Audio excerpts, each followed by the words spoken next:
Right now on Denver 7 News at 6 a.m. We're already preparing defenses and theories of defense for when women are wrongfully charged. Local lawyers and the state get ready to fight over reproductive rights. I'm Denver 7's Veronica Acosta. Governor Polis just issued a brand new executive order to protect women who seek abortion services right here in our state. And breaking this morning, a big shakeup for our allies across the pond. The UK Prime Minister announces he's resigning. Plus, helping compensate you for your summer travel headaches. As you get closer to the flight, the airlines are much more likely to sweeten the pot and offer more money. How much airlines are required to give you for delays and cancellations. And playing professional hockey involves blood, sweat, and missing teeth. I've had instances where somebody gets hit and the tooth is kind of hanging there. Meet the Avs personal dentist repairing the smiles of our Stanley Cup champions. Does he keep the teeth? Looking at that shelf there, I hope not. Yeah, that's a badge of honor, right, in hockey, is to have a few missing teeth.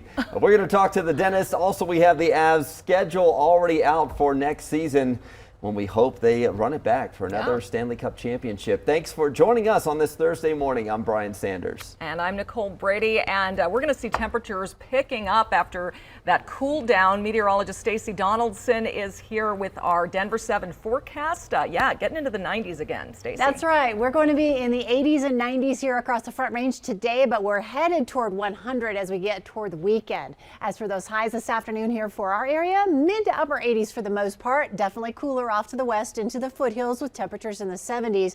But here from Littleton to Denver to Aurora, we'll have temperatures in the upper 80s with chances for thunderstorms later this afternoon. Now things are quiet here across the state. We had a wild afternoon of severe weather yesterday. I don't think it'll be as intense today, but we are expecting thunderstorm activity later on.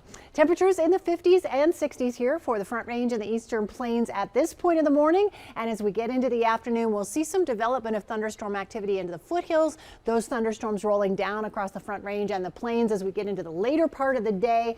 A few isolated thunderstorms here and there, but yesterday, Jason, it was wild. Yeah, it really was wild. We do still have some county roads that are really muddy right now. We also have some fog that's up on the north side of towns. This is basically just north of 120th, where you can see all the fog that's hanging right over. There's I-25 right here. Here's 128th right there, that bridge. So you can see how the fog is really affecting us up to the north there in Thornton and continuing north up towards Erie and Longmont. So it is going to be a visibility issue in some of those places up there this morning. Right now, the drive times don't look too bad. Getting busier in some of those usual spots like I-76 and 270. Not seeing any other big problems for us yet here this morning on or off the highway system, so that's helping us out. To or from the airport, that looks okay as well, with about a 15 to 30 minute security wait time out there. We're following big breaking news from overseas right now. Conservative British Prime Minister Boris Johnson is resigning. He made the announcement in the last half hour right there in front of 10 Downing Street. He recounted a number of accomplishments under his tenure, including Britain's exit from the European Union, addressing the COVID pandemic, and the country's support for Ukraine during the Russian invasion. He said he's sad to be giving up the best job in the world, and he thanked his voters, his family, and his staff. He also announced he's appointing a new cabinet and said he'll stay on as PM until they name a successor. Johnson had previously ignored calls to step down in the aftermath of multiple scandals. He finally gave in, though, after more than 40 ministers quit his government. Every single person has a right to do what they believe is best. However, this issue is about basic human rights. I had to have an abortion early 2020 because I had a miscarriage. And so my body was 3-4 days away from going into sepsis. And without an abortion, I wouldn't be here today. Well, we have seen protests from coast to coast over the Supreme Court's decision that canceled Roe versus Wade. This was at Colorado State Capitol just on Monday. And this morning, there are new protections for Coloradans who seek reproductive care like an abortion or even help people from out of state. Denver 7's Veronica Acosta joins us live this morning with what has changed with a new executive order from Governor Polis.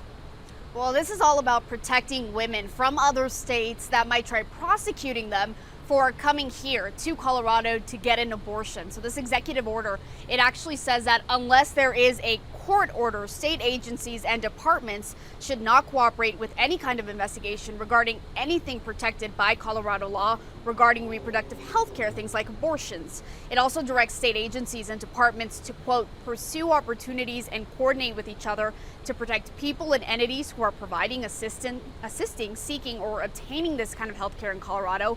And licenses, they're also very much protected in this new order as well. The order directs the Department of Regulatory Agencies, or DORA, to issue specific rules to make sure no one's license is revoked for helping someone get an abortion. Now, this executive order does come just as attorneys, and not just here in Colorado, but really all across the country, prepare for criminal charges to be filed against women who get abortions, as well as doctors who provide them. Now, Denver 7 spoke with one attorney gearing up for just that. Listen to what he says those criminal charges could look like. Those kind of prosecutions are going to look like first-degree murder, second-degree murder, manslaughter.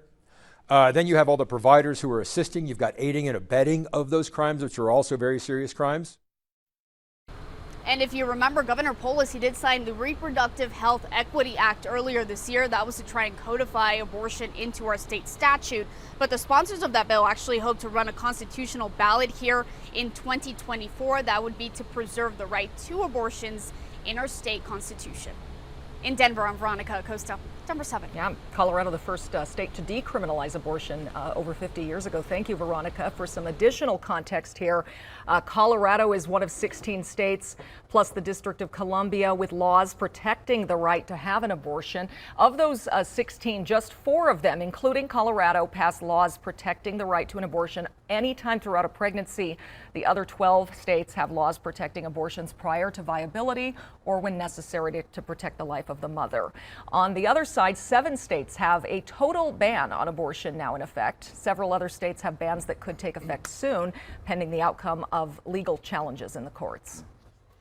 Investigators now say the man charged with killing 7 people at the July 4th parade near Chicago was plotting another attack the same day. They say the 21-year-old fled to Madison, Wisconsin, and was considered opening fire at a celebration there, but decided against it. He is due in court at the end of the month and would face life in prison without parole if he's convicted. Investigators are also considering charges against his father for helping his son buy multiple guns. Meanwhile, the Illinois community of Highland Park is now planning funerals. Irina and Kevin McCarthy were found slumped over their 2-year-old son, Aiden. A Good Samaritan recounts their heartbreaking first words to her. When I took Aiden down to the garage, he wasn't crying. He just kept saying, "Is Mama Dada okay?" And it was hard to look at him in the face and say it's going to be okay when I didn't know if it was. Can't imagine the situation. If there is any good coming out of the tragedy, it is this. A relative has started a GoFundMe campaign for 2-year-old Aiden. People from around the world have raised nearly $3 million for him so far. Meanwhile, police in Virginia think they stopped a separate 4th of July mass shooting event. They say a tip led them to arrest 2 men. They seized 2 assault rifles, a handgun, and hundreds of rounds of ammunition.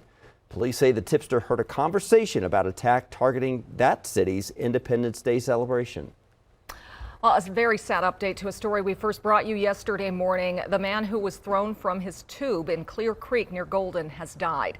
And this is a reminder to be very careful out there. This is the 2nd death on the creek in just the past 3 days. Officials are warning everyone the river along Highway 6 is very dangerous right now. Tubing is banned in that area. There is a renewed effort to get people off the streets and into more stable living environments, and a new safe space is opening up today in Denver, which is located along Federal Boulevard. That's where we find Denver 7's Russell Haythorne this morning, because it sounds like fences are up and the gate is open for people to move in. Yeah, that's right, Brian. The gates are open for those who need a place to call home sweet home. This is Denver's latest safe outdoor space. It sits here in the Barnum neighborhood, which is just about a mile or so south of Empower Field at Mile High Stadium. And the idea here is to reduce the number of campers in these neighborhoods and give people a place to go who might otherwise be camped out on the street corners. Eventually, within a year, there's an even bigger and bolder plan for this site. What's really cool about this particular site is that this site is going to be developed into future affordable housing by the St. Francis Center.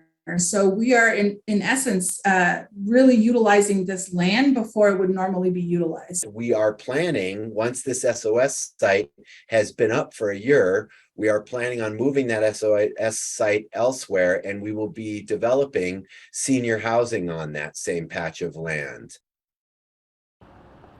That was Andrew Spinks with St. Francis Center. In his words, the idea here is to give seniors stability in their golden years. We're live this morning in the Barnum neighborhood. Russell Haythorne, Denver 7. Thank you, Russell. If you are headed toward the mountains today, just a heads up, CDOT will start charging for the I-70 express lanes. The Mountain Express lane on the westbound I-70 lanes opened last July for testing, but the tolls have been waived during that period. So depending on when you drive it, it will be $8 to $9.